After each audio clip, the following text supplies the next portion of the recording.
ex sired her adult daughter. Why did it take so long? Her daughter was almost 3 decades old, and to thicken the plot, Mr. Brown's wife was in court with him as a defendant. This was going to be one messy plot. Ms. Jackson, you've dragged your ex-boyfriend to court to prove he fathered your 26-year-old daughter, Tanika. Yes, Your Honor. You claim he's denied her since birth because you were caught in a love triangle with him and his wife. That's a lie, Your Honor. Yes, Your Honor. The gag is, according to Ms. Jackson back then, when she dated Mr. Brown, they were tangled in a love triangle with the other party being his wife. The child's paternity had been called into question since her birth, and apparently, Mr. Brown was positing that he wasn't the father, and his reason might have been valid. The details of how they met had everyone shocked. 1 week ago, you reopened your child support case in which you state Mr. Brown owes you $20,624.08. Yes, Your Honor. That's a lie, Your Honor. Surprisingly, the daughter in question had been told her whole life that Mr. Brown was her father.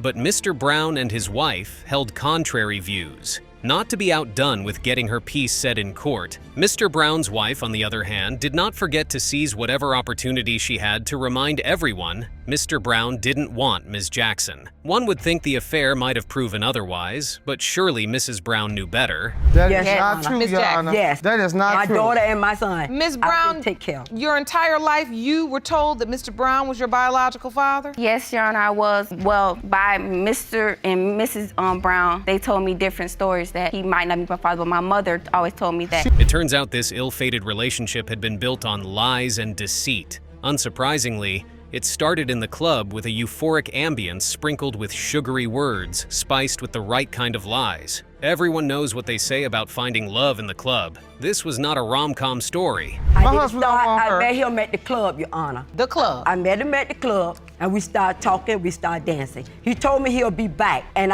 when he left with his wife, Miss Brown. I asked him who she was. He told me if she was just a friend. So he came back to the club. That night? That night. We danced, we partied, and then we went to the apartment. Ms. Jackson drops a bomb in court during her testimony. Mrs. Brown had seen them sneaking around. She may or may not have taken in the scene well. It didn't end there. She might have also seen them bumping their ugly bits in the closet. This story had too many plot thickeners. So I jumped on him. I let her leave. She walked out. After that, this was some months later, when I got to my apartment, I unlocked the door with the key. So at that point, I had sliding walk-in closets. I heard my closet door slide open. You could hear it. Yes, ma'am. Not to be defeated in his quest to be two-timer of the year, Mr. Brown started shuffling between the two women, quite literally moving between cities. The illicit lovers also suffered loss together, but another trip to the obstetrician soon provided them with good news. Or was it? Oh, So yeah. were you all married at this time? Me and Mr. Brown had been together for about 3 or 4 years when he started messing with her. I want to go back to the point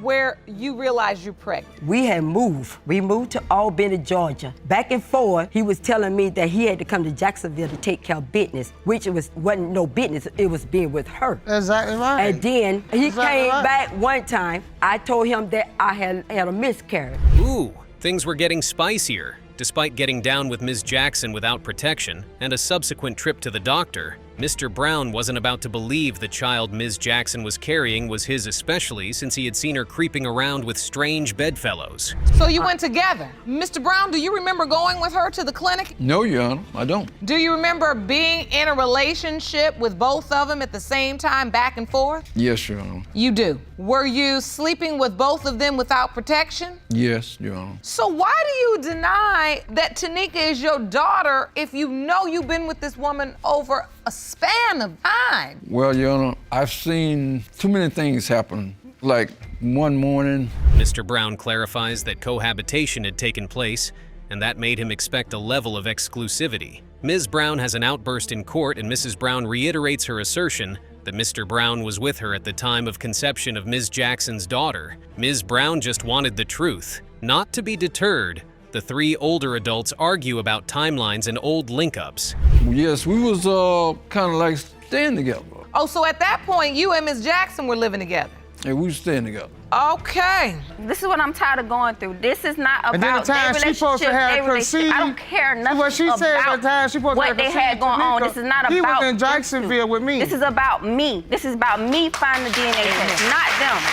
To thicken the plot, Ms. Jackson seemed to avoid the subject anytime the Brown couple talked about getting a DNA test. This was not only suspicious but exhausting for everyone involved. Nevertheless, Mr. Brown was excited about having a kid and did everything a dad would do, but he still wasn't listed as her father in important legal papers. Why? But instead, she was born 3 months earlier. And every time, Your Honor, we asked her for a paternity test, she get mad. Why do you think she's avoiding the test? Because she know it's not his daughter. At the point you find out you pregnant, Yes, Your Honor. you tell him. Yes. You guys go together. Yes, Your Honor. From that point on, was he acting like Tanika was his child? Yes, Your Was he Honor. excited? In an interesting turn of events, Mrs. Brown's husband drops another bombshell in court, alleging that Ms. Jackson wasn't very single herself at the time she was creeping around with Mr. Brown. The person who signed Ms. Jackson's daughter's certificate is revealed by Mr. Brown's wife, and everybody is left flustered by the revelation. More shocking facts were exposed, and it was jaw-dropping to say the least. Miss Jackson was married at the time. Wait a minute now, Miss Jackson. When did you get married in there? She was married all the She was time. still married. When she was messing with him. Your Honor, I got married, but I got it. She My was husband still got it married. alone because he went to Georgia and got married to another They woman. put the other which man's the judge name on the said birth that was certificate. bigamy. Her husband's name He was said on her when birth we was certificate. going together, he know because at that time we was seeing each other. We were seeing each other. You me were and seeing Mr. Brown? Yeah. Could this story be any more dramatic? Mr. Brown reveals several botched attempts to get a DNA test done on Ms. Jackson's daughter spanning over a decade. So why did she want to do it now? Not to mention, Mr. Brown had also been paying child support. Mr. Brown's wife had a theory for why his mistress was avoiding the DNA test, and it was quite interesting. I want to go to the board, Your Honor, and show you something from I made. Go ahead, ma'am. Okay, the first time, it was 1990. I paid money to have a test done for her. She didn't show up. Again, the summer of 90. She don't, let me keep calling me, that's an insult about DNA testing. Every time we ask for something. Same thing in 1992. In a very interesting turn of events, Ms. Jackson reveals that Mr. Brown had legally acknowledged her daughter as his kid, and the judge went ahead to confirm this. Everyone involved had different versions of the truth, and it was time to find out what version was real and what wasn't. Will this story have a happy ending? What ending would be a happy ending? Mr. Brown, you are her father. Jesus. Thank you, Jesus. Mama ain't got the laugh. And you knew that. You knew that. Are you all right, Tanika? No, he need to come over there and hug her. Mr. Brown, that's your daughter. That's your daughter. You gonna forgive me? I forgave you a long time ago, Dad. The case of Manser versus Sayre was the most heartbreaking story yet. Mr. Manser had spent 5 years in prison for unpaid child support wages for Ms. Sayre's son, and he was in court to confirm paternity of the child. Mr. Manser, you claim you spent 5 years in prison for failing to pay child support for the defendant, Ms. Sears' son, Dylan. That's right. And it was never proven that you are his biological father. From neighbors to sexcapade partners and possibly parents, one thing was for certain. Mr. Manser and Ms. Sayre had an ill-fated relationship. The real question is, why exactly did things go from sour to oh so bitter between these two? Now, Ms. Sear, you say you have proof that Mr. Manser is Dylan's father. You argue you are here to prove again that he is the father of your son, to finally stop him running from his responsibility. Yes, ma'am. Mr. Manser, explain to the court the circumstances surrounding your arrest. For Your Honor, I'm here to explain that 12 hours of my life cost me 5 years in the Department of Corrections. A very jobless Mr. Manser had been served notice of a suit. It was the first time he had known he could have fathered a child somewhere, but alas, he wouldn't see freedom again until years later for unpaid child support. If he didn't know he had a kid, why was he sent to jail for a kid he had just known existed through court papers? He now wanted to know if the child he served jail term for was truly his. And so And you you did showed that, up huh? for court, and what No, happened? I wasn't No, he able didn't to. show I wasn't up. able to show up for court. I was completely on the other side of the state. I was indigent. I was living at my mom's. Didn't have a job at the time, so I didn't show up for court. And I was named the natural father by default. And then what happened? And then I was charged criminally for not paying the child support that was ordered in the default judgment. Mr. Manser was clearly depressed. He had paid 5 years for a crime because he missed a court date. In his opinion, it was unfair, but the judge thought differently. Was she right? Ms. Sayre, on the other hand, couldn't care any less. She seemed to feel she lacked any sort of liability in what had happened to Mr. Manser. Did he deserve such punishment, though? You didn't pay child support for about 8 years. Quit telling him it's 3 years. It was about 8 years. The court order was 1995. I got arrested in 1998, so that's 3 years in my calculation. 12 years. And then and I went to prison for 5 years. When I got out of prison in 2003, I paid child support from that day until just February of last year when I lost my job. Only because they garnished your wages. Absolutely, that's what they do. Meanwhile, the judge dropped some nuggets for hooking up for young adults. The law is above everybody else. His decision to miss a court date had designated him a default position as Ms. Sayre's baby father, even if he may not have been. Cruel as it felt, Mr. Manser concurred to the judge's admonishments, and it was the right thing to do, or the wiser thing to do. That goes to Florida on spring break and hooks up with a girl, and the girl goes to Texas, and the boy goes back to Massachusetts, and there's a petition to show up. Yes. If he can't fly from Massachusetts to Texas, he's automatically the natural father. He better find a there's way. gonna be a lot And of people in listen, the pain that you've endured and what you've gone through is in part because My stubbornness. Mr. Manser, not to be intimidated, kept insisting the child wasn't his, even when he had been sentenced to. And years later, his stance had not changed. According to the presiding judge, this was the stuff movies are made of. Ms. Sayre, on the other hand, insists she has undeniable evidence to prove he was her son's father. But Mr. Manser wasn't buying it for 1 second. Here's why. you are a living example of that. And it needs to be So known now, out as there. you're being hauled off to court, you're still adamant and you're saying, I'm not the father of this child. I'm saying I've never been proven to be the father of this child. I hadn't met him until he was like 15 years after I initiated contact for my son, Chris. I wanted. So wait, but I now paid- are I you paid the ultimate convinced he price is the for that father? Yes, possibility. ma'am. Considering Ms. Sayre's evidence lacked merit, the court had come to save the day by sharing the results of the independent DNA test it conducted. Ms. Sayre and Mr. Manser get into a row, and the judge calls a new witness to the stand to clear the tense air. Now, this court has administered new testing, and both of you submitted to the test. And it was. Is that correct? And it was very thorough. There was And is initially. that correct, Ms. Sayre? Yes. It's gonna be And quite we will different than what she's reveal presented. those results shortly. You think our DNA changed in 20 years? No, I think the chain of custody's changed. I think. Okay. Your Honor, wouldn't most women want to shove that piece of paper in my face? Mr. Manser's son discuss his upbringing with his dad and brothers. Dylan, Ms. Sayre's son, whose paternity Mr. Manser was questioning, is brought into court, and he describes the relationship with his father. It's a tense day in court for the parties involved as the judge reads out the test results. This was the most shocking one yet. Mr. Manser, you are not Oh, God. his father. Oh, man. 5 years in prison. Dylan, I'm sorry, bro. This is why. This is why I did what I did. But this and is acted- nothing I made up. The lab did You it. made it all up. You No, made I those- did not. Well, those results I apparently don't know are made any up. of those people on that form. Oh, my God.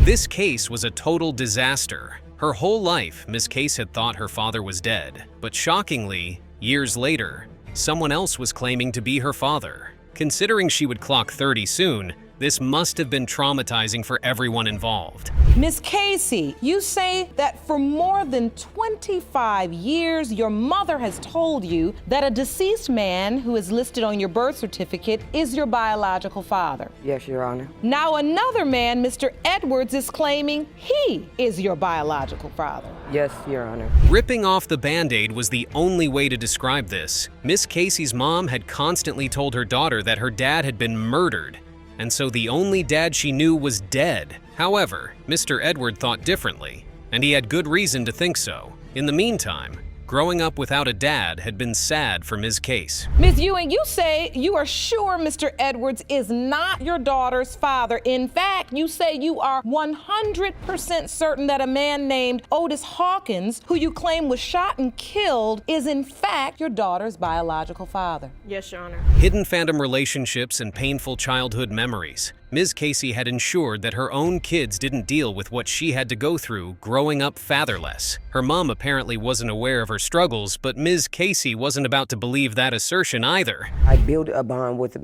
Otis Hawkins, who's on my birth certificate, even though he's not ever been in my life. I do not know what the man looks like. I don't have a picture of him. I don't have anything about him, but he is on my birth certificate. My oldest daughter I passed Hawkins on to her. So I pretty much raised my kids the way that I have never been raised. I make sure that the mother and the father is in the home. Ms. Casey's mom had found out about her baby daddy's demise when her daughter was still quite young.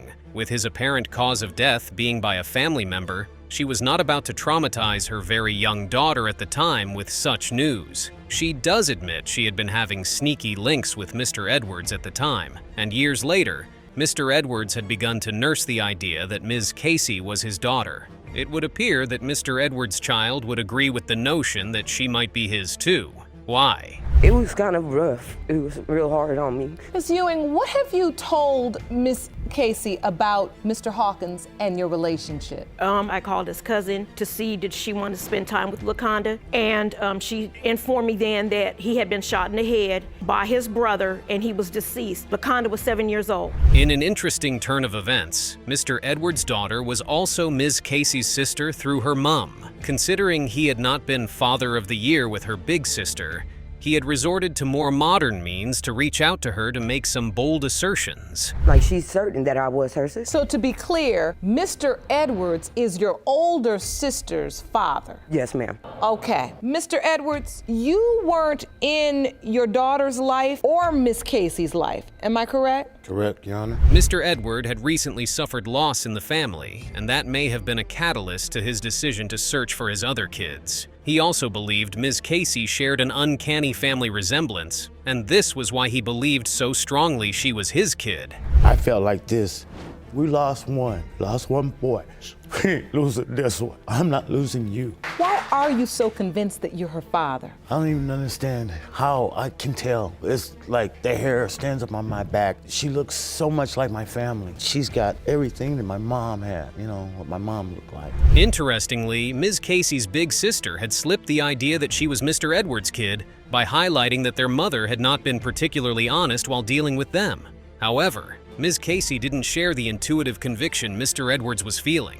How was she supposed to feel anyway? They look very similar, you're saying? Yes, ma'am, they look. And so at some point, you hear from Mr. Edwards. Yes, Your Honor. You go meet him. What's going through your mind? I did not have a bond with him. Me and my older sister had a conversation about my mother, and she was like, well, what if he is your father, since mother lied to us for so many years about different things? Desperate for any sort of paternal connection, Ms. Casey had looked for the person's name signed on her birth certificate as her father as soon as she became an adult. She wanted to know why he left her. She had so much to ask and certain things to say. Her mom makes an attempt to clarify one important question with a factual answer. Miss Casey, let me ask you something. All these years, you've had Otis Hawkins on your birth certificate. Yes, Your Honor. Eventually, when I got over the age of 18, me and my husband sat down and we did a research. I got on a social network and I found Otis Hawkins. This case was getting stranger by the second. The characters who were supposed to be dead were coming back to life, and the judge may or may not have been very involved in this very shocking turn of events. No one saw this coming. Well, I have took a lot of blame for that. Well, you need to stop feeling like that. He left me. I left him. You were an innocent child. You was a child. You had nothing to do with it. Miss Casey, all this time, you really been torn. Yes, ma'am. I don't believe any child in this world should grow up without a parent. Whether it's the mother or the father, I don't believe any child should have to go through that. Everyone in the courtroom is outrightly losing their minds, and for good reason too. Miss Casey's birth father was not so dead and was walking to the witness box. Everyone was in awe, especially Miss Casey and her mom. Miss Casey. Yes, ma'am. You've been told for over 25 years that Otis Hawkins, the man you believe to be your father, was dead. Yes, ma'am. But he's alive. And we found him for you. Jerome, please escort. A surprise guest walks into the witness box with an almost 30-year-old keepsake in tow. The waterworks wouldn't stop coming forth for Ms. Case, and she kept talking about everything to her dad, who had just walked in. It was a heart-moving moment for all involved. Mr. Hawkins explains to the court how he lost contact with his daughter. You okay? We go up to the witness stand. Oh my God, LaConda, there's your dad! Oh, Dad!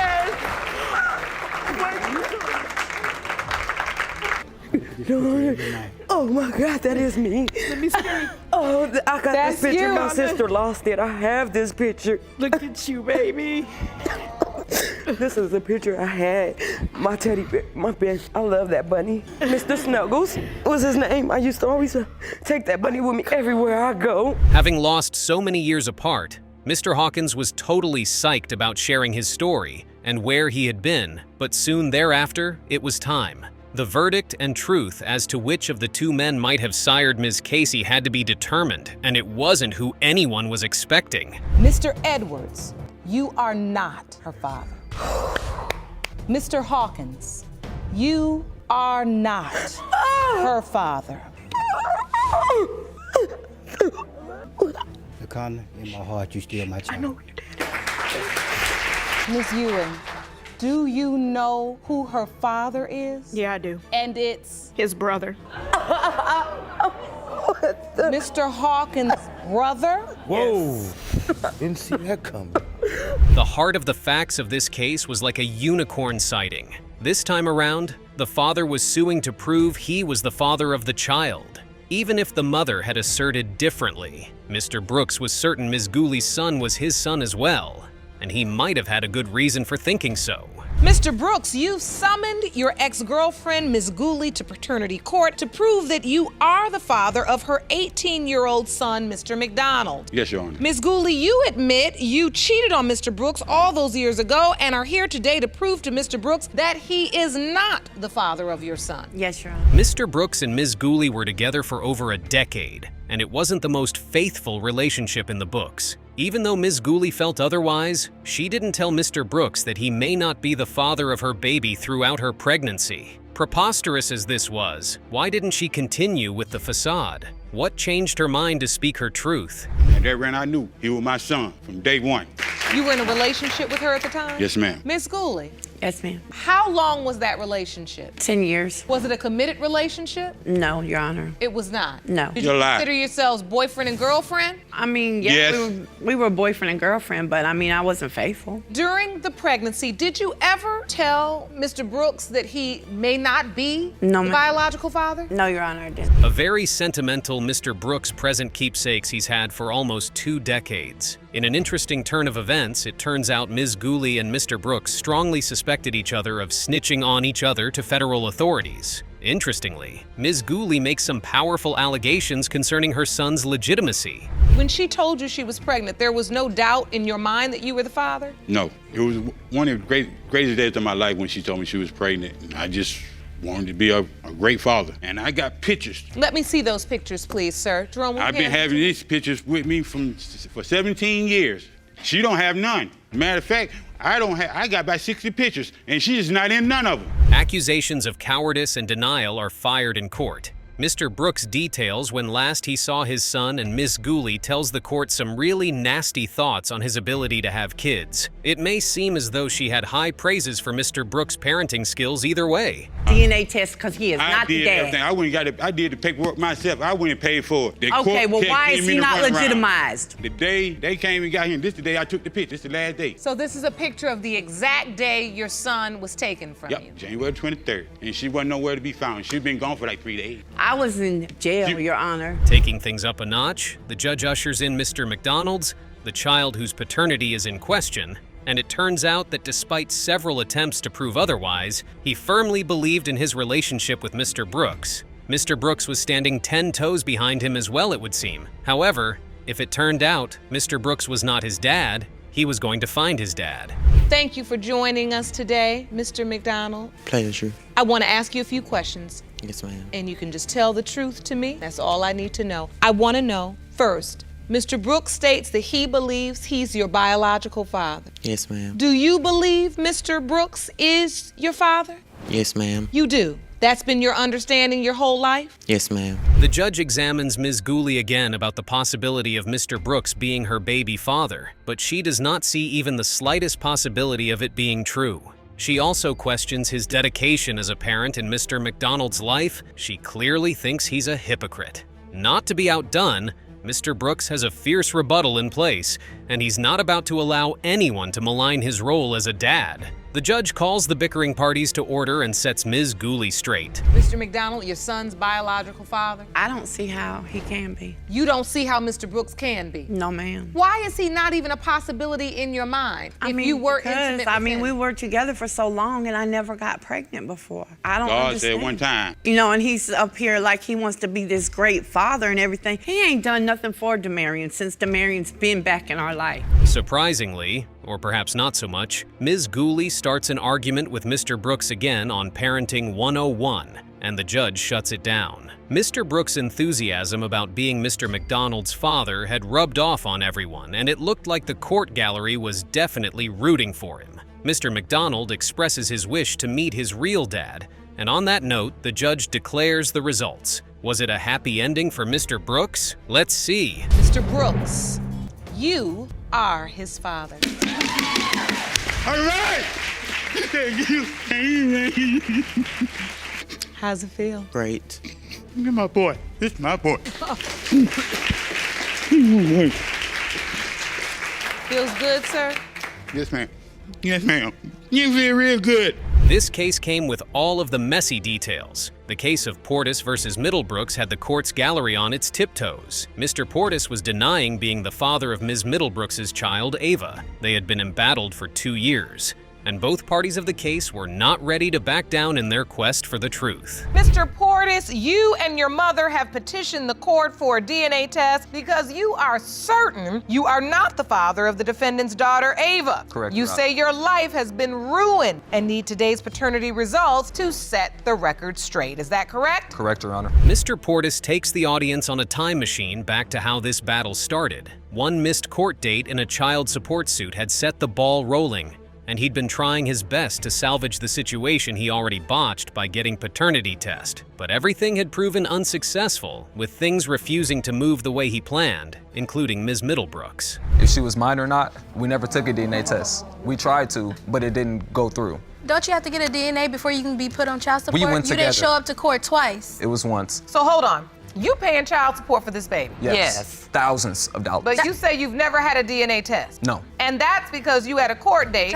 And he missed. He And you missed missed the court date. So you were named And the they father by established default. Yes. Yep. That's how it worked. Yep. Yes. You? True. But after that happened, we had tried to get it all situated out by trying to get 2 tests done with this court. What started as a talking stage for the both parties had ended up in a very bitter paternity child support battle in court. Why did everything go wrong? Was it an unexpected pregnancy in the nearest future that estranged the couple, or could it have been something even more scandalous? Were you boyfriend and girlfriend?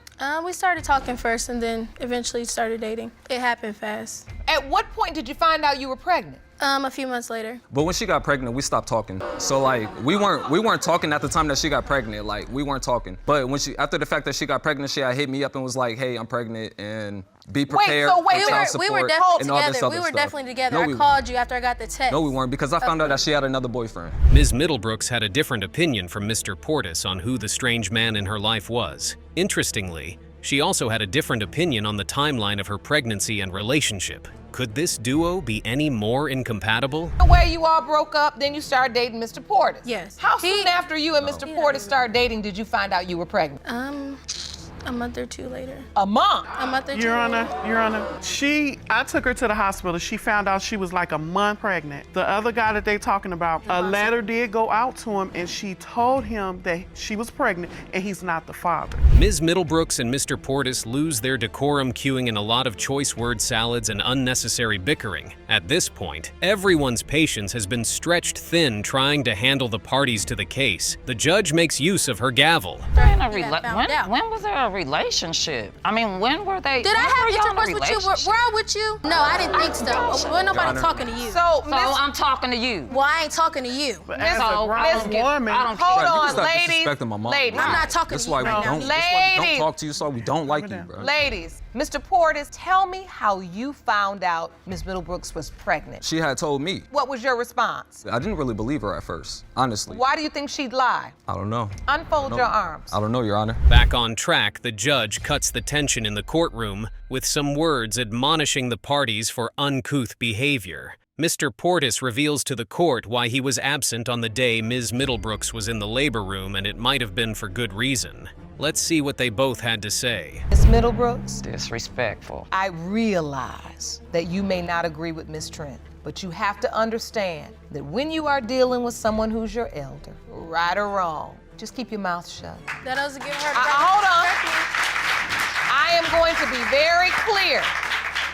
I have not heard her speak badly about you, and if she does, I will correct her as well. You all can disagree on the points, but let's not go there. You're a young girl with a beautiful new baby, and we're here to support that baby. To get even better clarity, the judge introduces a third-party witness in the case to give some much-needed answers to the questions burning a hole in this case. Who had Ms. Portis initially said was the dad? How did he come to be the one paying child support? Ms. Middlebrooks and Mr. Portis's mom get into another nasty row over missed appointment dates. Miss Middlebrooks, I want to come to you, to your aunt. When your niece found out she was pregnant, Yes. who did she tell you the father was? At the time, the only person I knew was the ex. No, I So- didn't ask that. That's not what I asked. Who did she say the father was? She said the ex. Okay, I already knew that. Son. I said the ex. But I thought it was my son all No, along. hold on. Now you really Hold on. like that? I could tell by the way you were telling that story. The judge schools Mr. Portis on the cost of his recklessness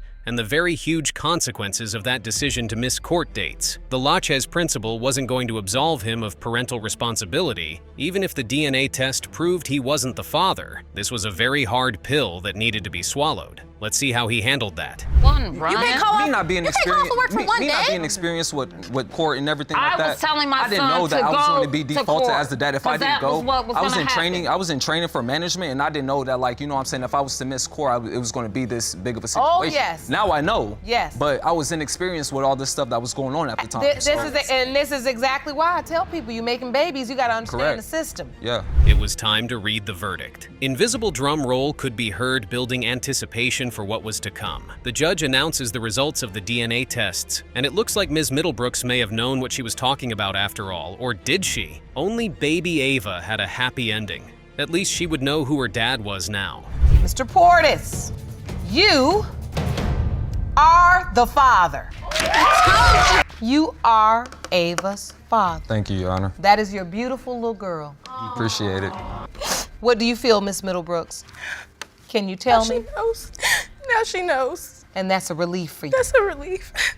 When I said 1 to 2 months is too close for comfort, I saw your face and your body language. You nodded in agreement. I think you knew that there was reason to doubt. Mr. Dixon here insists that his relationship with Ms. Spruill was purely transactional, and as we all know, those sort of relationships never create babies, right? Anyway, here is what Ms. Spruill thinks of that nonsense. It's not yours, is Yes, that correct? Your Honor. Miss Spruill, why is he? Daughter, the next day it isn't, and I'm tired. I'm irritated. It's to the point that it shouldn't be called for. If this is gonna be your baby 24/7. Don't go back and forth. So he's going back and forth? Yes, Your Honor. 1 minute she is, 1 minute she isn't. Is that true, Mr. Dixon? No, it's not, Your Honor.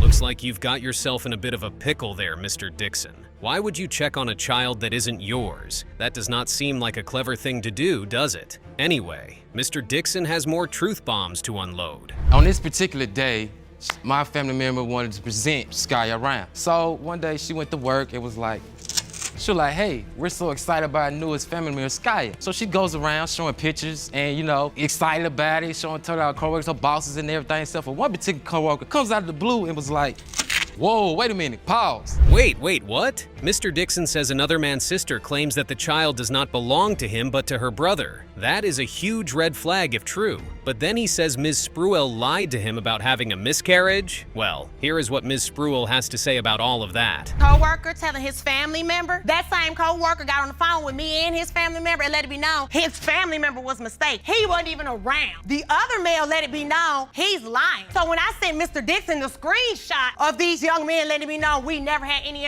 relations at all, the problem just diminished. Okay, first of all, why is she screaming so loudly? There are microphones in Queert. Ms. Spruill and everyone here can hear you just fine. You don't have to start screaming. But more to the meat of the matter. What do you mean the father of your kids cannot reach you? He can't have my main number. Mr. Dixon ran off Alabama when his daughter was 1 month old, to say he was working. He wasn't working. He was not working. You want to know how? Alabama to get a better job. Oh, no. To make more money. Our but daughter, it's constantly lies just coming from her. One at a time. Our daughter, it wasn't even 7 months. Ms. Spruill may be destroying all our eardrums with her screaming, but you cannot deny that she is making some good points. This man went all the way to Alabama, knocked another woman up, and then started denying his kid? All for what? All right, Ms. Spruill, you have evidence. Yes, I do. I'd like to see it. Jerome, thank you. You say he accepted the baby at first, and this is your evidence to prove it. So this is his page. And that is my baby girl. That is Skya. And he had other pictures of Skya on there as well.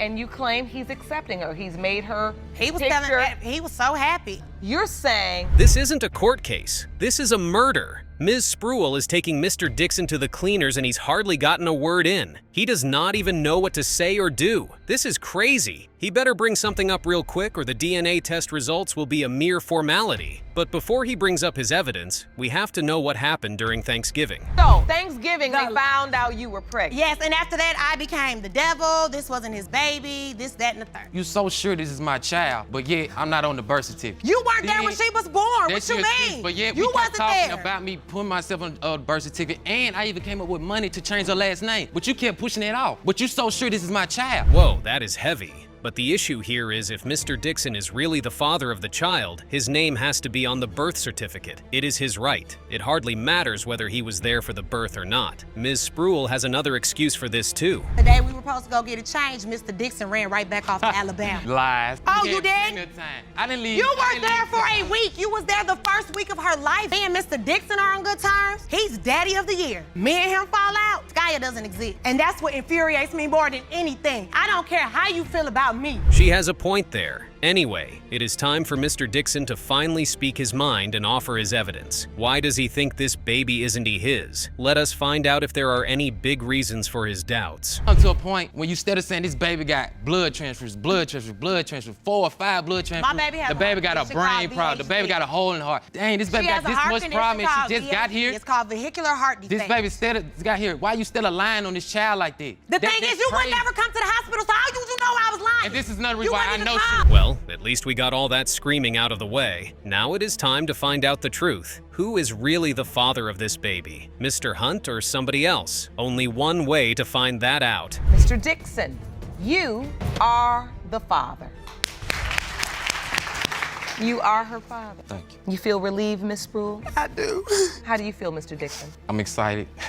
I have a beautiful baby girl. I'm gonna be the best father I can, and I'm just glad the truth is out. Ms. Renfro says that Mr. Tuzzi is a complete deadbeat and is running away from his responsibilities as a father to her kid. Mr. Tuzzi replies that it is impossible to run away from a responsibility that isn't his, and here is how that train wreck starts out. Ms. Renfro, you claim you are 100% certain that the defendant is the father of your 6-month-old son, Kendall. You say Kendall was born with a serious medical condition. He don't want to take financial responsibility. He hasn't been there. He wasn't there through my pregnancy. When I had the baby, he wasn't there. So Mr. Tuzzi has not shown any care or concern about this baby, despite the fact that the baby has had to go through surgery at such a tender age? That sounds horrible till you hear Mr. Tuzzi's reasons for doing that. And I realized the baby just don't look nowhere near like me. So you admit that you have not stepped up to the plate for the baby because you truly don't believe this child is your child. Baby, look, the baby looks way too white. Okay, I'm white. So Ms. Renfro, I'm white. Listen. Ooh, sounds like Mr. Tuzzi found what he came for and wanted absolutely nothing to do with Ms. Renfro afterwards. And let's be honest, that is the move of a real deadbeat. No matter what Mr. Tuzzi says, responsible men just don't do that. But this dude has an excuse. I'd seen a few text messages from her random ex-boyfriends. It wasn't the no dudes ex. that she had sex with before, and I know this for a fact. 5 months prior to... What did the text messages say, sir? I really don't remember what he said. I just kind of glanced through it. So wait a minute, you saw text messages which indicated that you may not be the biological father of a child and you can't remember none of them? Okay, Mr. Tuzzi, you need to give us something to work with here. You can't just insist you are not the father of this baby with proof you don't even have. Something has to be different here. But only reason why I said it ain't my baby is because I was with this girl 5 years and we was having unprotected sex and I didn't get her pregnant. And not only that, about 2 years ago, me and my good friend, we had sex and she got pregnant and she tried claiming the baby was mine and she got a DNA test. Bold claim, Mr. Tuzzi. He is basically saying that his gun may be firing, but the chamber is empty. So he has been sleeping with this lady for 5 years without protection, and he has also been doing the same with his girlfriend, and he is yet to have any babies. It is either this man is the luckiest man in the universe, or he is this baby's father. Anyway, this case is about to get a lot more interesting. Were you intimate with anybody else during the window of time when Kendall was conceived? No, Your Honor. Are you sure of that? Yes, I'm 100% sure. I know who my kids belong to. I don't just lay down with everybody. I don't sleep with everybody unprotected. And when I do have sex with people... Then why would you have another guy signing the birth certificate? Because he's been there. Like, he took on that role. He wanted... That was his choice. Really? I have seen a lot of cases on paternity court. And most times when another dude signs the birth certificate, it means that the dude may also be the child's father. But who knows? Maybe it is totally different for Ms. Renfrow here. And still, Mr. Tuzzi insists— Don't look nowhere near like me. If the baby was mine, it'd be a little more darker than what it is. Because you made it up in your mind. No. No, really. I mean, you're going to testify about something. How do you know that? Just because, once again, you know, multiple text messages. But you still have no proof. Just because he's lied to... You can't remember the text messages. You don't know what they say. Now, Judge Lauren has Mr. Tuzzi on the ropes. Everyone in court is doubting his testimony, but this dude just does not care. He has been through this before with his ex-girlfriend, so maybe he now has experience with keeping his cool? Anyway, there is one more twist here. So, Ms. Renfrow, there's zero doubt in your mind that your son's biological father is Mr. Tuzzi? I'm 100% sure that he's the father. All right, I'd like to hear from your witness. Please stand, ma'am. State your name for the court. I'm Kristen. What relationship are you to Ms. Renfrow? This is my best friend. I've known her for like 10 years. She tells me everything.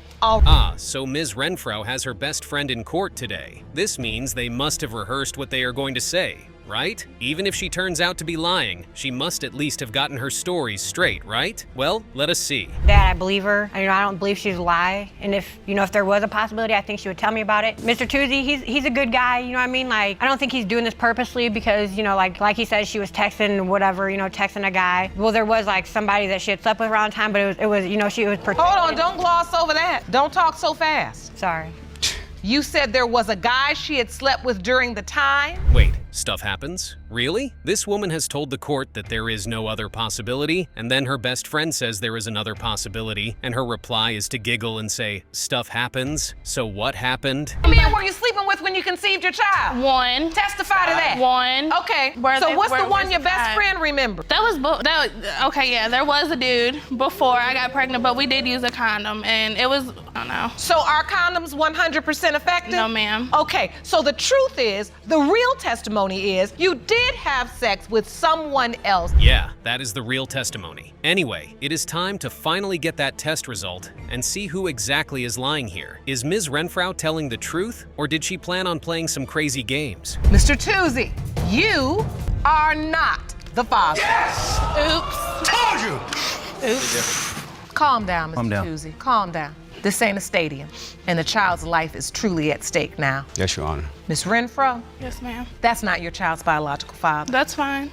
That is fine. I'm okay with that. Do you know who is? Yes, ma'am. Ms. Dixon cannot believe that her husband would have the guts to even accuse her of paternity fraud. She might have cheated in the past, but she says all of that is in the past, and her husband should accept her for who she is now. Here is how that insane episode begins. Mr. Hunt, you state you caught your wife cheating on you and you are convinced you did not father 14-month-old Tanea. You say today's DNA results will determine the future of your marriage. Is that correct? Yes. So, Ms. Dixon, you admit that you've been unfaithful in the past. the past. Yes. And you own that. Well, that happens fairly often in paternity court. A husband leaves for a while and the wife gets bored. Then she decides that the best thing to do with all the free time she now has is to cheat on her man. But at least he did not catch her cheating in the act, right? It certainly cannot be in the act.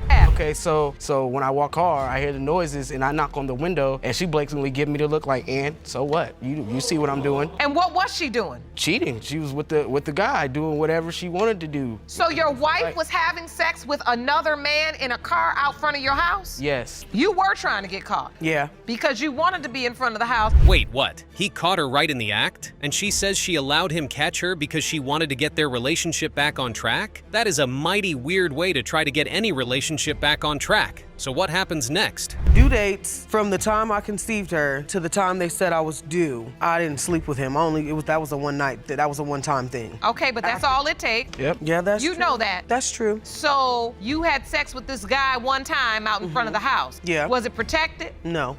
So unprotected sex with this guy one time out in front of your house. And that's how a lifetime of doubt starts. It is still crazy that some lunatic women actually cheat on their partners and don't use protection. I mean, at this point, you are just looking for trouble. So what goes down next? And so at what point does the doubt kick in? When I'm thinking about the time, and I'm realizing that I was gone during the whole month of June, and I got back basically July 1st, and no, she's trying to tell me that I left. He was there with me on my birthday, so I left how the whole month How of did June. you I get did back not in come July? Wait, hold up. What does he mean he wasn't there but his brother was there? Why would that matter? What is Mr. Hunt trying to say here? Does he mean that Ms. Dixon was sleeping with his brother? Wasn't even there for that. So are you insinuating that you believe your brother could be Tanae's biological father? It's a possibility. Or what relation to the defendant? I'm her aunt. You are the plaintiff's aunt. Oh, yes. But wait a minute, Miss Cooper, hold on. Miss Cooper, what's your motive? Explain to the court. This is insane. His own brother? That is the sort of craziness that you'd think is too imaginative even for TV. And now Ms. Dixon's aunt is saying that her kid may actually belong to her husband's brother. And oh boy, it gets worse. And then me sleeping with someone who's blood related to him. What characteristics have I shown you as you being my auntie? She admitted to it on couples court. She admitted this. I admitted to it being a possibility of the guy I slept with not sleeping with your brother. Okay, that's overboard. I'm trying to get all possibilities out of the way. Well, you will get all the apologies you want, Ms. Dixon, as long as the DNA test results come out straight. And if they don't, well, you know what that means, don't you? Anyway, there is one more twist coming up. Katisha Dixon. And what is your relationship to Ms. Dixon? Her mother. Okay. Now, who do you think is Tanae's biological father? You just need to stay and mind your own business. That's what you need to do. You put me in the business. I'm all the way here. Ain't nobody put you in nothing. You being nosy and stuff. You act like you seen them doing it. So hold on. So, Miss... If the months don't add up, what are we doing here then? It just means that Mr. Hunt is definitely the father of this baby, right? That is all it has to mean. Anyway, let us get all the cards laid on the table. Mr. Hunt's brother is here too. Let us see what he has to say. That indicates that you potentially could have gotten into a sexual relationship with Ms. Dixon and could be Tanae's biological father. Do you believe you are Tanae's biological father? No, ma'am. Do you admit to having a sexual relationship with Ms. Dixon? No, ma'am. Past the cheating part. But what keeps bringing that up is the doubt that he has about his child. Ms. Dixon wants this paternity results to help save her marriage and her family. The only problem here is that the test results may not save her family, but may actually destroy it. There is only one way to know. Mr. Chris Hunt, you are not the father.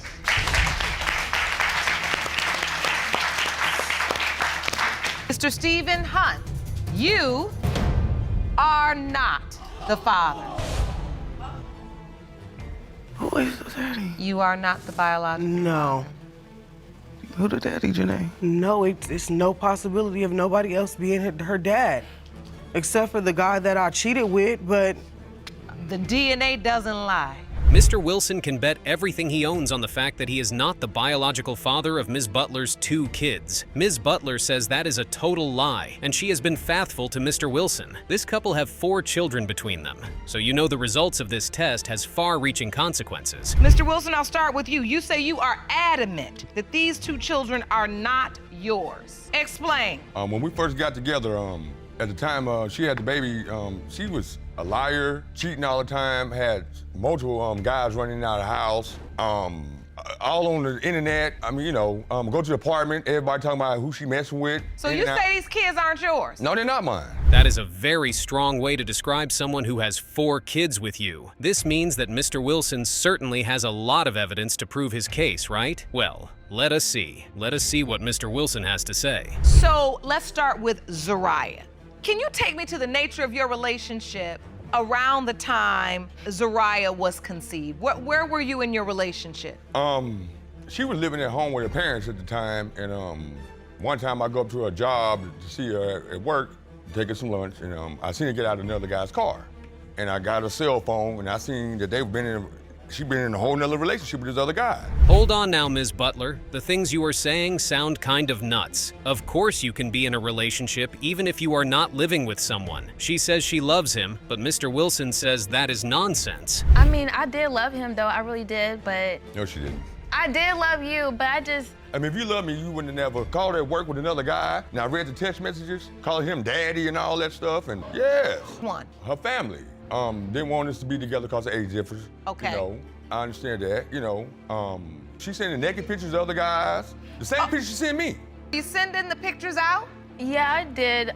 One time I did, I can't remember. Yeah, I did do that. You did? Yeah. So you sent some sexy pictures to your boyfriend and you sent the same pictures to multiple guys. It was about... Oh, if you want to get a paternity doubt, that is exactly how you get one. You start sending naked pictures of yourself to multiple guys. You really can't blame Mr. Wilson here. Any other man would think the same, but Mr. Wilson has even more evidence. I was going to take a lunch, and she worked late, so I was going to take a lunch, you know, being a good man. And nobody couldn't find it. I couldn't find it at work. I looked up, she getting out of the car with this other dude and bumped right into me. She got her head down and bumped right into me. And that's when she dropped the phone. I picked up the phone, and I just pushed her out the way and left. And she screaming for a cell phone. I got in the car and left. And that's when I read the phone. That's when she called the other dude daddy and all that. Someone else, do you remember talking about their candy cane? I know the guy he's talking about. I mean, I did see him, and we did try to have sex a couple of times, but we... How can you try to have sex? Yeah, Ms. Butler, that excuse just won't fly here. What do you mean try? You either do or you do not. There is no try. And the fact that you have even confessed to trying just means we should assume that you eventually went the whole mile. But wait, it gets worse. I mean, we try to use the little condom, but we stopped, and it didn't happen. Like, he never or anything. Let's say there was actual sexual contact, but he didn't finish the act. Yeah, because I end up stopping. And she talking about she wasn't gonna do it no more. And, you know, doing the line like she always do. She a habitual liar. And I thought we was being back together, so after we had the baby, you know, I thought we was gonna start all over brand new. She still did the same thing. Wait, so they actually got naked, undressed, he put on a condom, the whole thing fit, and then went at it. But we are supposed to believe they did not get intimate because the man did not finish? Come on now, Ms. Butler, that is insane. Here is what Mr. Wilson thought when he found out she was pregnant. In my back of my mind, I knew the baby wasn't mine. But I thought it was so many different men. And so what do you say? Do you remember that day, Ms. Butler? Yes, I said the baby is definitely his. Like, I already knew it, like, the baby's his. How did you know that? Because, like, we will always have sex, like, all the time without no condom. And that time, I really wasn't really messing with anybody, really. You really wasn't messing with anybody? Really? Really, Ms. Butler? That does not sound like what someone who wasn't really messing with anybody really would say. It sounds like you were messing with at least some people, but let us move on. You even with him? For real. Cause I do love him. I just don't know why. I don't know, but I really did love him though. I actually did. We'll always have sex like all the time. No, we didn't. Yes, we had my phone at the hospital, so I would have definitely had called him, so. Oh, he wasn't even there? No, ma'am. Cause my phone, I didn't have my phone around that time. They got phones at the hospital. They got a way to get in contact. She had called me 3 hours later after the baby was Wait a born. minute, you went to the hospital? You were in a relationship and you went to the hospital and had the baby without even letting them know? Didn't let me know. The other guy must have been there. Like I said, I didn't have my phone. Really? What is she even talking about? 3 hours later? That is when she say it fit to let him know he was about to have a child? That is insane. Why would she do something so crazy? And hey, it gets worse too. I gave the nurse came in and asked me what the baby's name gonna be. So she gave the baby's first name, and at the time I thought it could be my baby. So I told her the last name would be Wilson, my last name. So the next day, I go to the hospital, because they took the baby to another hospital. Come back here, go back back there, the lady gave us our paperwork, it's back Butler. So I asked her, I'm like, how's the baby Because Butler? you've been denying the baby, that's why. This is crazy. Ms. Butler has put up no defense for her behavior, and she has basically made herself look the fool throughout this case. Hopefully, the DNA test shows Mr. Wilson is the father, because if it doesn't, then we have a real case on our hands. It hurts, it's sad. Because I tell him all the time. He keeps saying the same thing. It does hurt, though. It hurts in what way? Cause like, he should know. How should I know? Like, we always have sex like all the time. Are not the father. Told you. Ms. Davis says that Mr. Cole originally accepted her daughter Autumn, but changed his mind abruptly and moved out of the home. Now she wants to prove, once and for all, that he is the father of her child. Mr. Cole, you admit to initially accepting Autumn as yours and even signing her birth certificate, but now claim that Ms. Davis is untrustworthy and sneaky. You say there are too many facts that don't add up and there is no way you are her child's father. Is that correct? Yes, Your Honor. All right, so Ms. Davis, how does it feel knowing Mr. Cole is denying your daughter? I feel hurt, angry, disappointed how he all of a sudden not claiming my daughter. He is the only man that I've been with since February. So, Mr. Cole, you're not claiming the baby? You don't think it's yours? Yes, I claim the baby. I still take care of the baby. And You do? yes, anything she asks for, I do for the baby. Wait, so he is not really denying that he is the baby's biological father. He is just questioning it? Well, Mr. Cole says he has what we call sincere doubt in the business,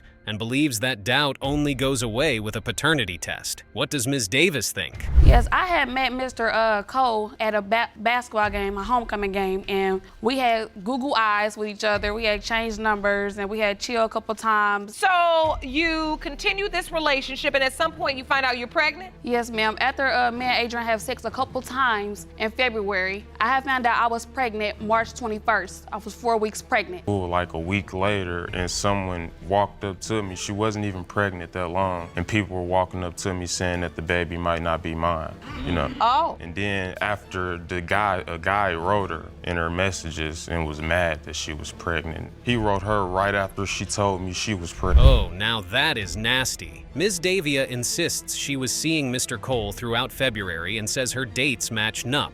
But Mr. Cole says that he saw a message where a guy texted her immediately after she told him she was pregnant. This means that she might have been seeing both of them around the same time. Here is what she says about that. He was the only person I was intimate in February and March. My ex-boyfriend, I had stopped intimate with him in January. It was the beginning of January. So, Mr. Cole, you then start getting people coming up to you saying this isn't your baby. Yes, ma'am. And I was just start asking her questions about the guy. She didn't give me any credible answers that I could believe. So I was really having doubts, and I wanted to go get a DNA test myself, but I couldn't really get one. You couldn't get the DNA test? They wouldn't let me because I had signed the birth certificate. Now, that sounds like a mistake. If you even have a silver of doubt, do not sign the birth certificate. Do not do it. If you do it and the baby is not yours, you might still be on the hook for raising the baby. But it isn't all Mr. Cole's fault. Yes, I didn't initially sign it at the hospital because I told her after we had the baby that I wanted a DNA test. And she at the hospital and she got... At some point, your name got on it. Yeah, like 2 months after she was born. Because my family had got in my head and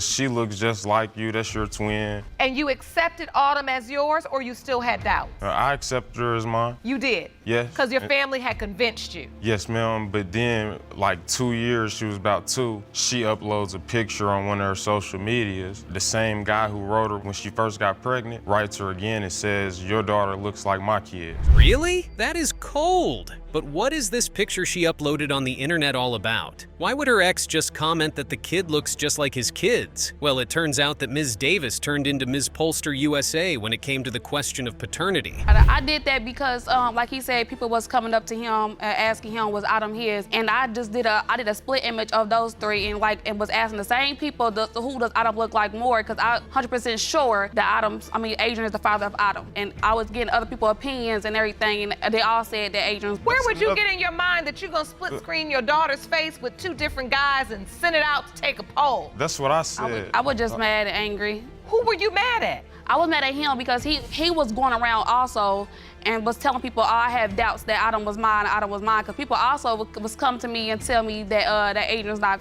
I was going around trying to get a DNA test. But he had signed the birth certificate at this point, right? Yes, Your Honor. So he was legally Autumn's father. Yeah. And after that, you still split screened her with the other guy and Mr. Cole and was blasted it out to people saying, what do you think? Yes. That is the real deal here. Even after signing the birth certificate and all of that, Ms. Davis still went all split screenery trying to get if other people believed her child looked like her ex-boyfriend. That is the signs of a woman who is very insecure about the truth here. Anyway, we have a witness who is Ms. Davis's twin sister. Here is what she has to say. What do you know about the timeline of intimacy as it relates to Autumn's paternity? Let me just say, Your Honor, that Mr. Cole is a great father to baby Autumn. He's very active in her life. However, my sister did admit to me that she had sex with another guy 2 days before she had sex with Adrian. But that was just that one time, and Your Honor, and she been having sex with Adrian ever since February and in March, and he's just been there. So I'm 100% sure that Adrian's the father. No, I did not tell her 2 days. I had sex with the other guy in the beginning of January.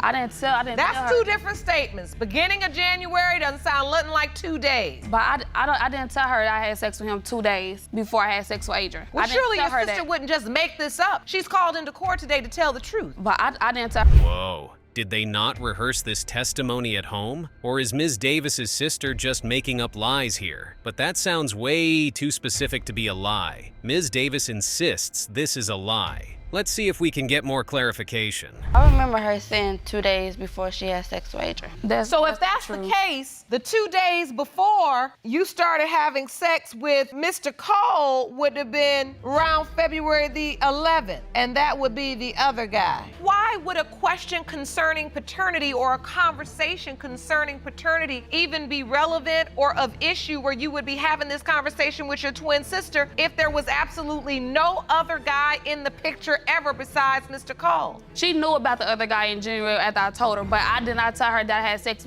2 days before I had sex with Adrian. I didn't tell her that, but she also knew about the other guy before Adrian. And you specifically remember it, Ms. Davis? Yes, I do, Your Honor. Ms. Davis will look pretty dumb here if the results eventually shows that her baby belongs to another man and not Mr. Cole. But Ms. Davis is a 100% sure that will never happen. Anyway, here is what she tells her twin sister. Why your sister, your twin sister, would get up in this courtroom and just make up a fabrication. I don't know why she'd do that either. That's what you told me. I did not tell you that. Oh well, I guess there is only one way to settle this, and it is by getting the DNA test results. Let us see if Ms. Davis's twin sister just came to court to make up impossible lies, or maybe something else is going on here. Case of Davis versus Cole. When it comes to 3-year-old Autumn Cole, it has been determined by this court. Mr. Cole, you are not the father. Mr. Avant wants to know if he is father of 7-year-old Jamitya, and Ms. Hatton says he should not bother. She is certain he is the father. She completely insists that he is the father and believes the DNA test will prove she is right. So, Mr. Avant, how have your doubts affected your family? It has affected my family tremendously, Your Honor. Me and Miss Hatton was engaged to get married. We eventually called it off. I'm connected to Jamitya like no other way. I have her name tattooed on my right arm on the inside of it. I've been in Jamitya's life since she's been born. When Miss Hatton told me she was pregnant, I asked her then, are you sure? No, he did not. I did too. He didn't. She stated yes. Who would say something like that? I was told that it was a possibility that she might have had sex with somebody else. I also found messages in her phone showing that she was talking to her ex and telling him that they was gonna be together, she loved him. So this is an issue for me, because we're constantly going back and forth where she's talking to her ex and he is thinking that the baby is his. And at the same time, you're telling me that the baby is mine. This is crazy. And remember that they are living together during this time too. They are under the same roof, and Mr. Avant is discovering texts from her ex talking about the paternity of his daughter. But it gets even worse. Question her about it. He did not question me. And Miss Hatton said, why are you worried about the messages? I lay with you every night.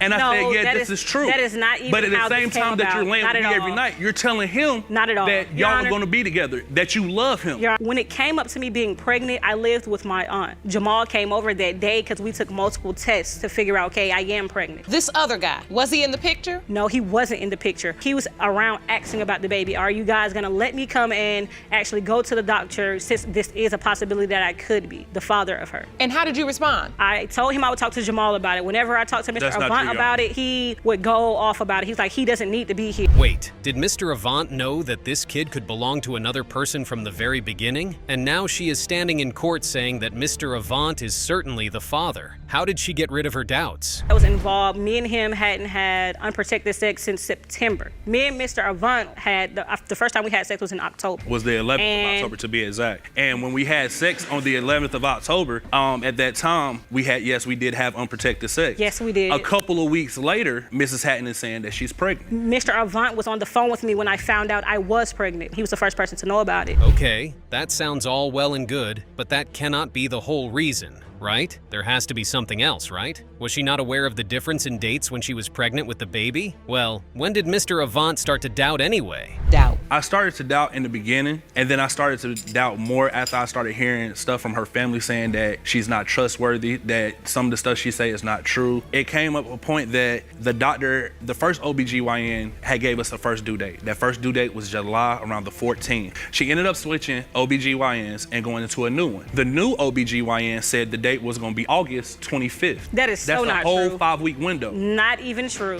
Wow, you got two different due dates that far apart? Yes, but on the birth certificate, my daughter was born July the 16th. Now, my mom said, give or take days. Evidence of When a woman starts messing with due dates and things like that, you know there is something wrong with her claims. But let us hear the full story. Maybe there is some context we are missing. In your evidence, you have presented a calendar to the court that shows what the first due date was supposed to be. It was supposed to be July 16th. Correct. And then you say the due date was revised to the 25th, of August. It was revised to the 25th of August. That is completely off. The new OBGYN also explained that your conception date didn't add up as well. No, she said my the estimated date that I put as my last menstrual period changed my due date from the 14th of July to the 25th. Hold on, October 13th. I had sex with Miss Hatton on the 11th of October, I know for a fact. On the 11th? Yes. All right, so she remembers the 13th. I got paid from work the exact same day. Okay, what does that have to do with anything? I mean,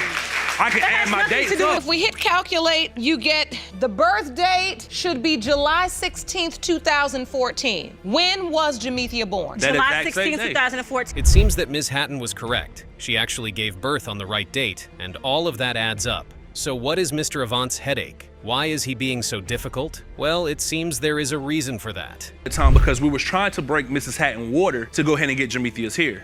And what I mean by we was trying to break her water, we was having sex, she tried castor oil, she was eating spicy food. I even scraped the cervix to try to break her water. Not true, Your Honor. This is true. And then at the hospital, we was informed, yes, you are really in labor. Her doctor even came in and said, well, I guess your labor is gonna be early. I guess we won't have to wait. No, she did not say that my labor was going to be early. She said, okay, she's about to come. My doctor didn't even come in to actually deliver my child until my child was almost here. So let us get back to where we were. Ms. Hatton insists that her proof is that her daughter arrived on the right day. This means that Mr. Avant has to be the father, but that does not really prove anything. She could have cheated. So what about the birth certificate? Whose name is on it?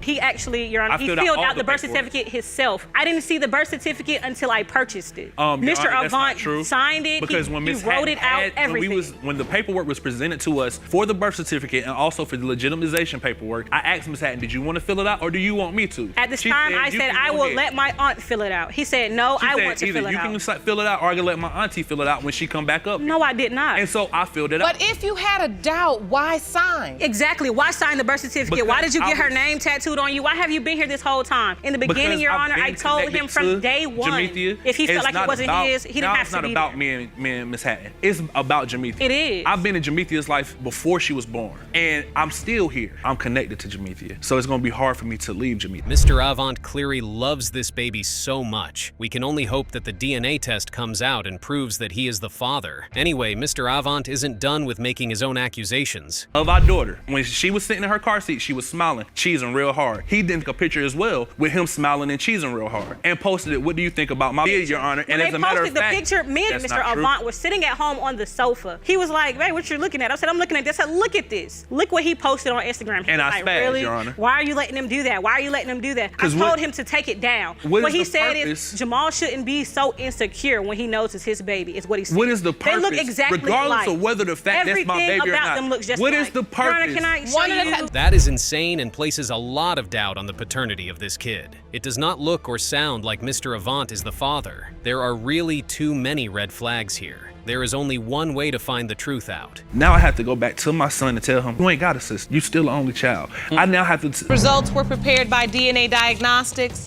and they read as follows. In the case of Avant versus Hatton, it has been determined by this court, Mr. Avant are not Jamithia's father.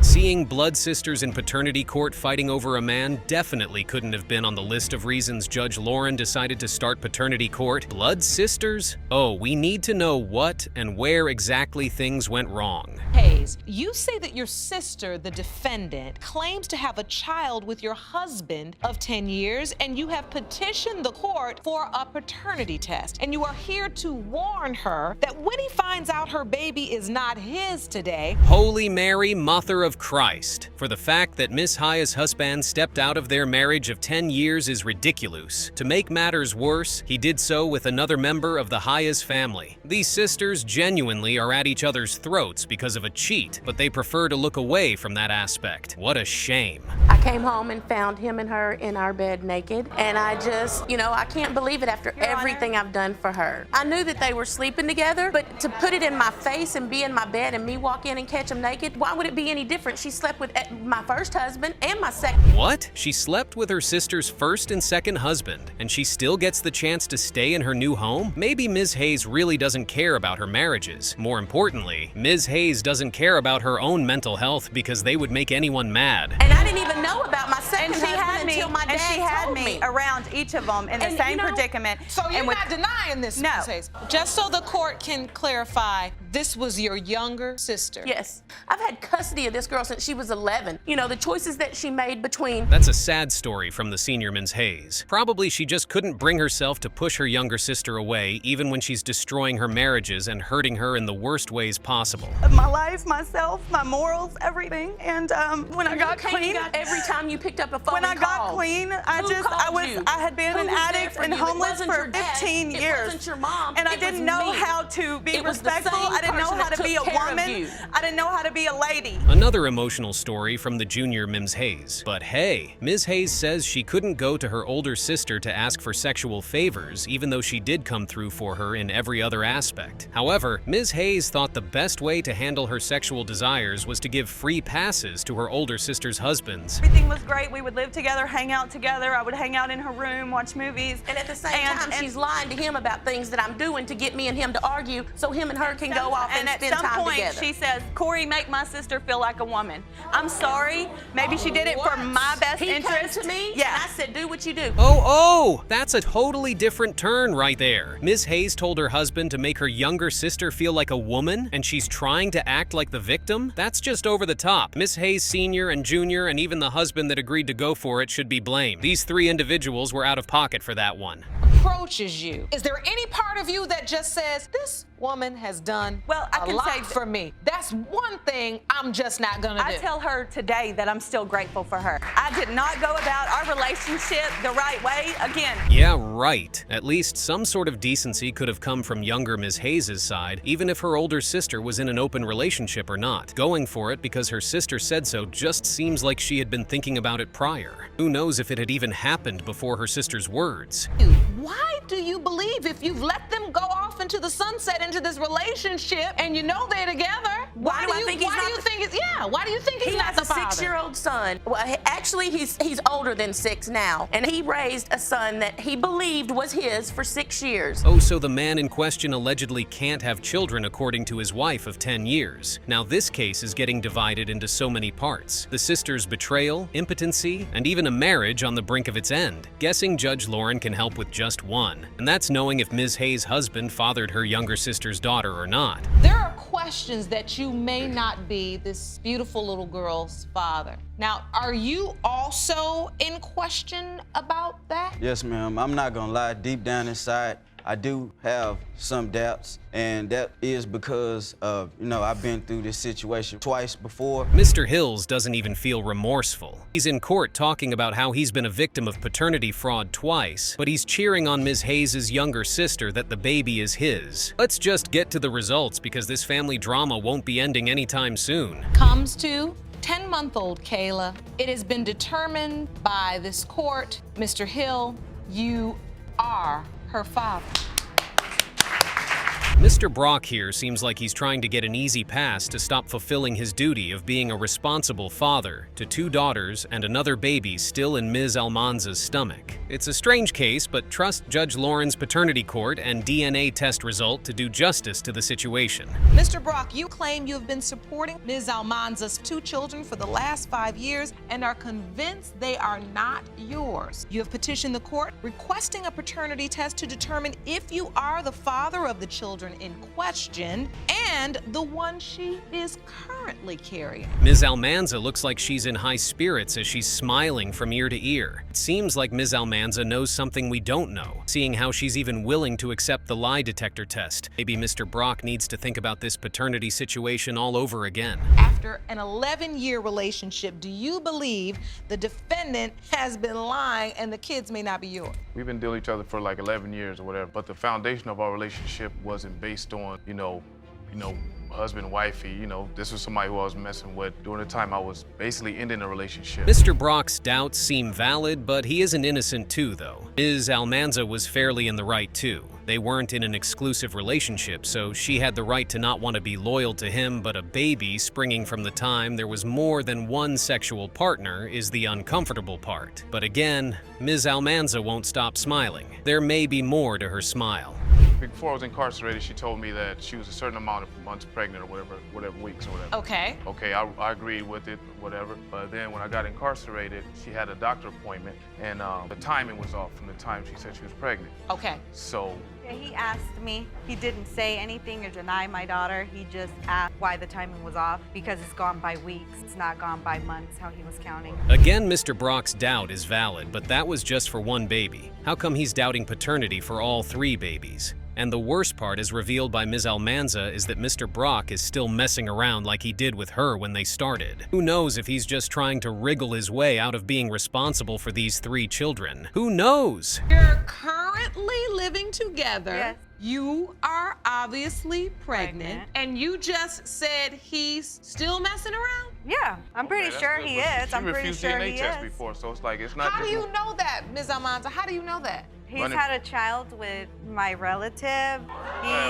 Mr. Brock said he accidentally had a baby with Miss Almanza's relative when they had a timeout. Is this like a sport where players get timeout? Mr. Brock must be on something to think what he said made any sense. Also, Ms. Almanza says the woke Mr. Brock, requesting for DNA and making it seem like she didn't cooperate, wasn't as plain as he made it sound. Okay. I mean, what else makes you doubtful about all these children? I mean, 11 years. 11 years, and he doubts me, but he's the one that I've caught with text messages, and I'm pretty sure females pick him up from my house because he walks around the corner. Did that man just say not blatantly in her face? Ow, that's embarrassing. Mr. Brock says not blatantly in her face, but she still got to know about them. Maybe he wasn't careful or hiding it enough, or maybe it's just a woman's thing to find that out. Ms. Almanza will have to answer that one. Why is it that you keep going back to him? I don't want my children to have a part-time father. So let me ask you both this. What is your relationship like right now, Mr. Brock? It's a roller coaster ride. It's a roller coaster. It's a roller coaster ride. Okay. Ms. Almanza, what is the state of your relationship? When it comes to him and me, Ma Almanza not wanting her babies to have different fathers is nice, but at the expense of the particular father she chose, denying paternity is weird. Mr. Brock doesn't even believe he's their daddy, even though he was at the baby shower. How comforting. Why do you doubt after 11 years being in a relationship with this woman? From the foundational relationship, how it started, this is your child. If that wasn't in there, we wouldn't be here today. I can guarantee you that. You know what I mean? But when that was presented to me, I don't duck on none of my children. So you feel like Ms. Almanza's... Judging from Mr. Brock's response, he definitely doesn't take their relationship seriously, as he prefers being with different women every other day. You then said, I gotta step on up to the plate. but if he doubts me so much, why is he still having kids with me? And you kept... Why? Why is, well, to me, why is the question asked by the deaf, dumb, and blind? We weren't in a relationship. Ms. Almanza, the question is, why are you still having babies with him when he doesn't know how to control his sexual urges, not the other way around? And Mr. Brock's responses still seem out of place, so maybe we need to hear the DNA test results of those beautiful babies now. It's to paternity for 5-year-old Victoria Brock. Mr. Brock, you are her father.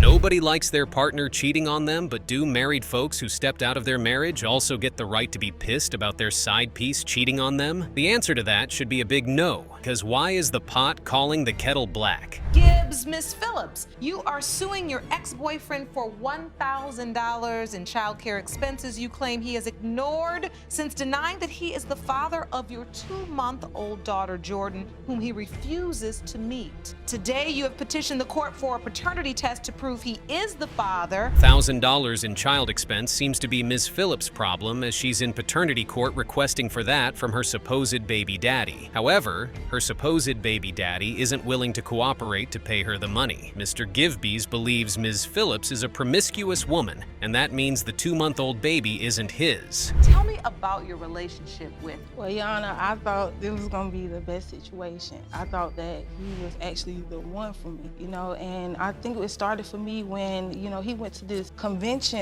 a spiritual convention, and he came home that night. He was just like, you gotta go. So Wait.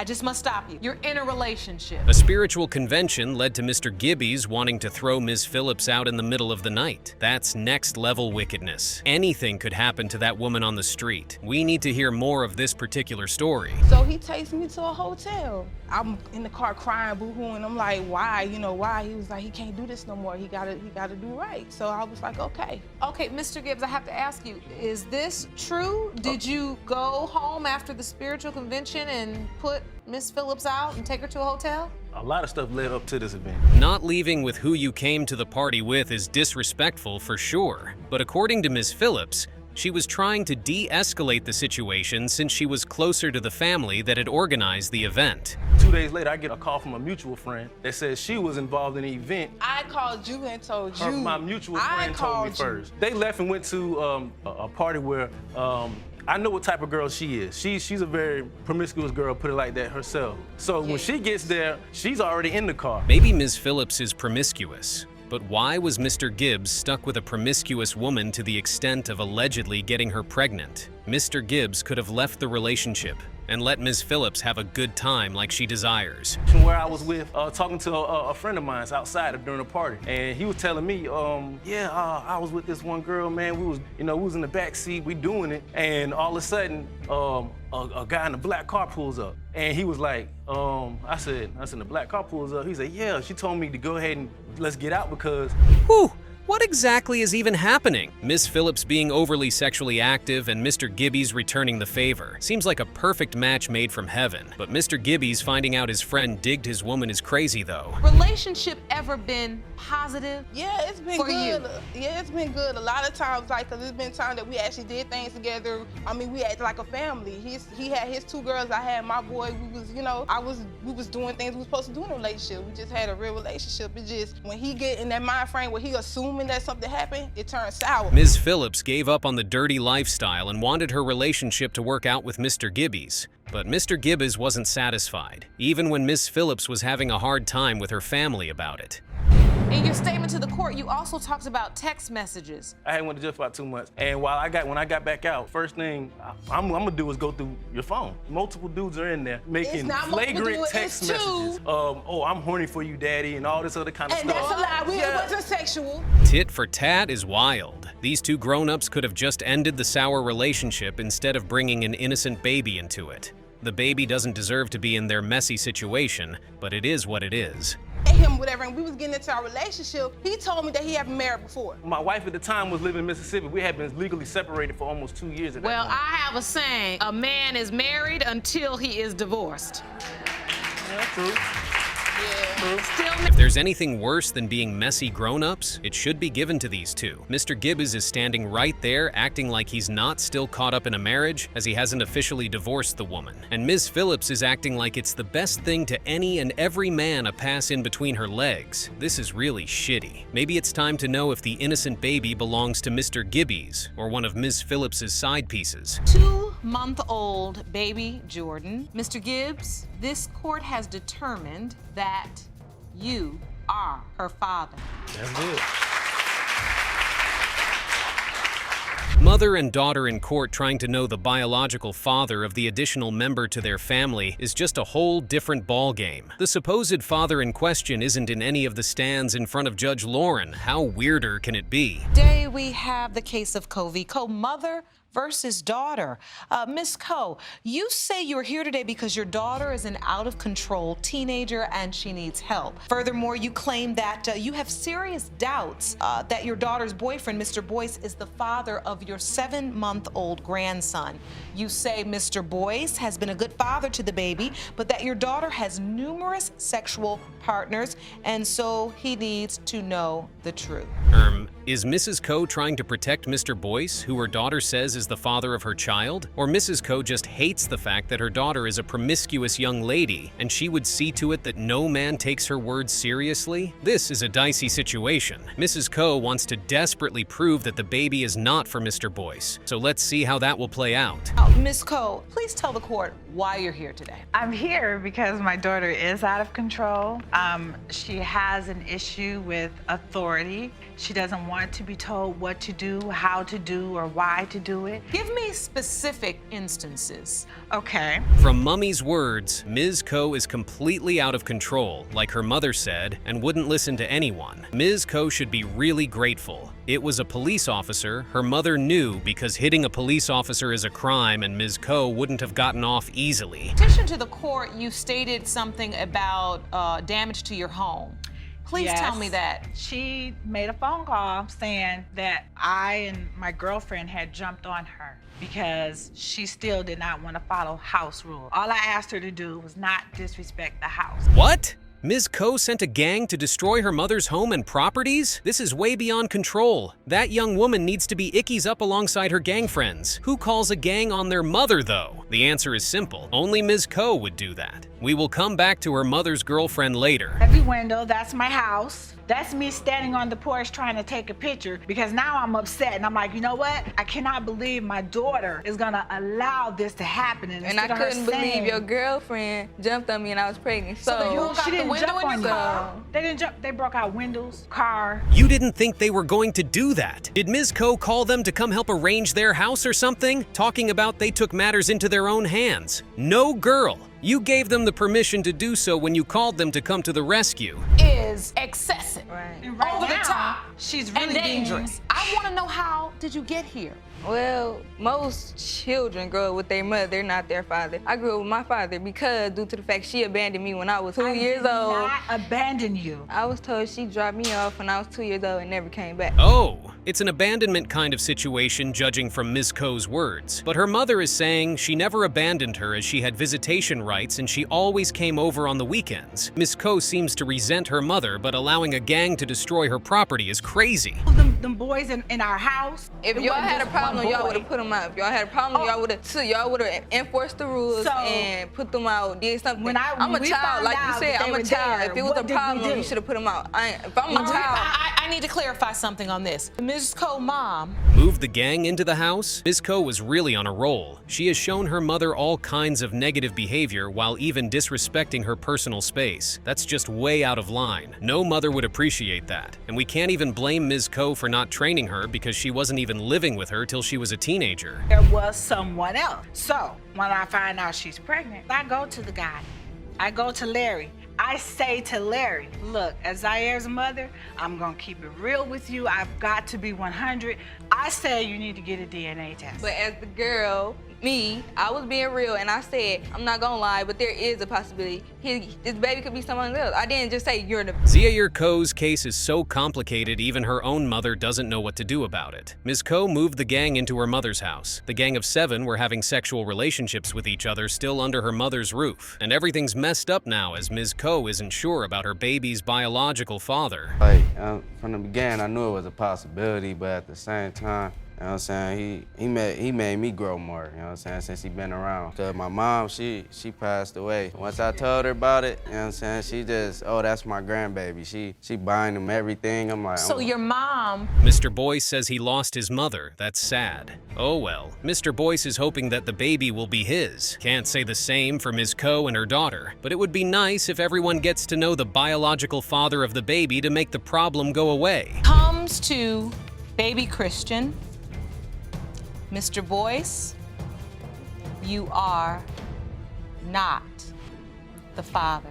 This marriage can be saved if Mr. Roberts is the biological father of Ms. Wyatt's baby. But why is Mr. Roberts suddenly doubting the paternity of their little baby after they have been married for a short while? Let's find out. Ms. Wyatt, you claim that your husband, Mr. Roberts, is questioning paternity of your 1-year-old daughter, London, and it's driving a wedge into your marriage. You say that you got married after knowing each other for only 2 months, and your husband is denying the child only to hide his cheating ways. Yes, now, Mr. Roberts, you say that your uncertainty concerning Ms. Wyatt's daughter stems from the fact that her ex is still in her life. It's never a good option when an ex is in the equation, and from the way Mr. Roberts has highlighted Ms. Wyatt's ex, it must have been a big problem in their marriage. Arms Wyatt's ex always being the safe space to run to during fights doesn't sit well with Mr. Roberts, and now he thinks he may be the father of their baby. Now, Ms. Wyatt, describe the current state of your marriage. Your Honor, our marriage is on the verge of divorce right now. First of all, he's denying our daughter, and I think it's just to cover up the fact that he does a lot of cheating. Like, for instance, one time I went to the store and a neighbor, he's 17 years old, and he came to the car and was like, hey. Miss Wyatt says Mr. Roberts is just projecting his own cheating personality on her, and that's why they are having problems. Mr. Roberts thinks Miss Wyatt smiling with a teenager may cause some ridiculous type of activities, but Ms. Wyatt thinks her husband is just being unnecessarily insecure. Now, how old are you, Ms. Wyatt? I'm 33. And how old are you, Mr. 23. Roberts? So there's an age difference between the two of you that's significant. Yes. Have you given him any reason to feel upset? I never, ever, ever gave him any reasons to feel like he should be insecure. So now, Mr. Roberts, you obviously have a different account. Tell me. Well, first of all, so who are we going to believe? Ms. Roberts says his wife is lying about him cheating on her, and Ms. Wyatt says her husband is lying about her bringing her exes over to the house after she sends him away. But sending him home like a little boy is ridiculous. That 10-year age gap is really doing something in their marriage. That's more than one ex, Right. you say? Yes, it's 2. And they're coming over to your house? Yes. It's like an example. You feel me? Like one time the tire went flat. He couldn't fix it. She had to go to the hospital. He couldn't fix She had it. to go to the hospital because it was like some issues with the pregnancy. So Calling a mechanic or a taxi works better than calling your ex to come fix the tire, Ms. Wyatt. But considering the cost that would have been, Ms. Wyatt considered the option of calling her ex to help. You can bet on it that Mr. Roberts must have been raging with anger inside the house while the changing of tire was happening. To believe that this child maybe is not yours. well, it? It was one more incident with my best friend. Oh, what And, incident like, is that? She said she was trying to do it to get back at me which it probably wasn't that serious to even go that far. First of all, Your Honor, you know I'm what? not What finished. happened? I was with him in the car, and he was like, So it's a back and forth thing between Ms. Wyatt and Mr. Roberts. Ms. Wyatt was trying to get back at Mr. Roberts by talking with his best friend, because he had also previously done the same thing with her friend. Mrs. Wyatt also mentioned how Mr. Roberts has been hovering around all the girls in town. That wouldn't end well, though. The court that you found that your wife, Ms. Wyatt, also has online dating yes, profiles. she does. Yes, she does. Do you Right have any there. evidence of that? Oh, Right. yes, I do. Oh. What is this? Jerome, can you hand me that, please? What is that, Mr. Roberts? I believe that's Match.com. Ms. Wyatt has a public dating profile? The only way that would be fair is if she had opened it after she had caught Mr. Roberts cheating on her, or he also has a dating profile. But if that's not the case, then Ms. Wyatt has no business talking down on Mr. Roberts. Like I said, our marriage is on the verge of divorce. Yeah, I got into a marriage just after 2 months of us, but at the same time, it's going on 3 years, and he's not stepping up to the plate, and I'm getting tired of it. Like, I'm just getting tired. So, yeah, I made the profiles because at some point, I'm gonna move on if he don't tighten up. I have 2 boys and a girl. I feel like I have 3 boys. Telling your husband you're about to make a dating profile and him not giving a hoot about it just further proves the damage in the marriage is beyond repair. Any man would be concerned and react in a different way, but Mr. Roberts bounced out. That man seems to be done with Ms. Wyatt. Don't be always the man. If every time a problem go down, you throw him out like almost every week. Your Honor, like you every get thrown problem, out every week? Just about.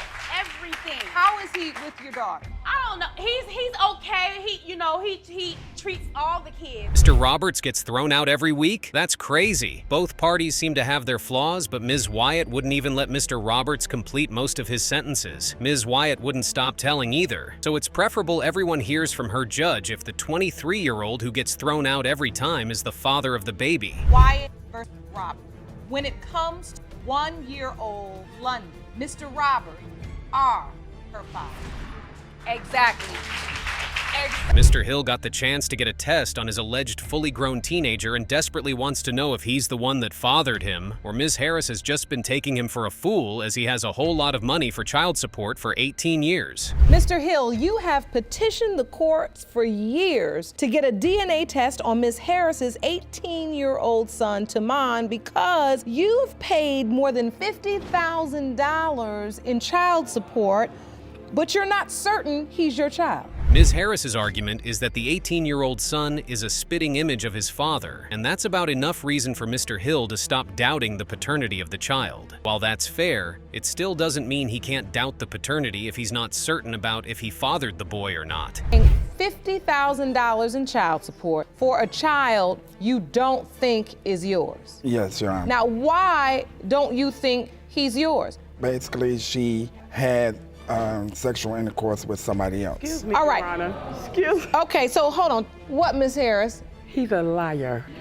A total liar. Oh! Ms. Harris didn't even let Mr. Hill say his words to the last one before she cut him off, saying he's a total liar. However, Mr. Hill is trying to narrate to Judge Lauren how Ms. Harris had another sexual partner, most possibly within the time frame of the now teenager conception. She slept with somebody on else. numerous different occasions. All right, but the point is when you were in your relationship that was supposed to be committed, Yes, Your Honor. she had sex with somebody else. Yes, Your Honor. She told me numerous times. She basically, when I was with my ex, I was walking down the street with her. A man not lasting long in bed doesn't mean he can't father a child, and that makes Mr. Hill's doubt about the paternity of Tamond valid. Ms. Harris is there smiling and all, so we really need to know what's going on in her head. I understand Mr. Hill's account, but I need you to fill in some of the blanks with your interpretation of the event. I got pregnant, first in the delivery room. He was so happy talking about he didn't want to sign a birth Excuse me, Your certificate, Honor. jumping, hollering. Let I her got a speak, baby. let her he speak, cut Mr.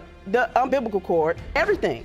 Ms. Harris says it's the first time she's heard that Mr. Harris has doubts about their supposed son, as he was one of the most joyful fathers when the boy was born. But Mr. Harris mentioned again that he had been crossed once by another potential father of Tamond. One might think Tamond is a really lucky child as these grown-up men are fighting over him. tried to fight you.